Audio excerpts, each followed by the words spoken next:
retired folks that watch the program, they want to know what's happening with that Retire Act that we discussed and getting rid of woke policies, and then we'll end on the SAVE Act that didn't get approved last night. So what's happening with that bill?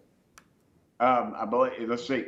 Now, who's the sponsor of that one, Dan? I'm drawing a blank. On the ESG or the Retirement Act, you know what? I don't have the original. Oh yeah, sponsor. yeah. Okay, yeah. That just passed. It was pretty much partisan, of course. Yeah. And it dealt with the these boards using ESG in their investment schedule. So yeah, and again, what planet are these people on that put our financial security of our seniors in the hands of some far left wing nutcase? We know ESG because you know what's happened to us at OAN, right, Tim? You know how ESG was used against our advertisers to scare them away. Oh, 100%. They tried to shut you down. Yeah, so we know about the ESG BS. So that one passed the House 217 to 206. Will that actually be brought up in the Senate? No. Okay.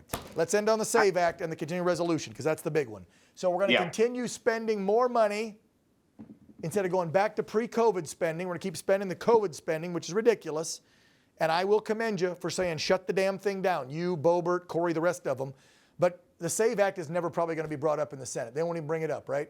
To make sure. No, it's already there. But you know, Dan, I'm not in charge. If some of us that voted against it were in charge, we would try to pass the SAVE Act every week, and we would call a press conference every week and say, Schumer, what are you doing about it? And expose it, because you all are the only ones with any guts to talk about this thing and what the heck is really going on with this.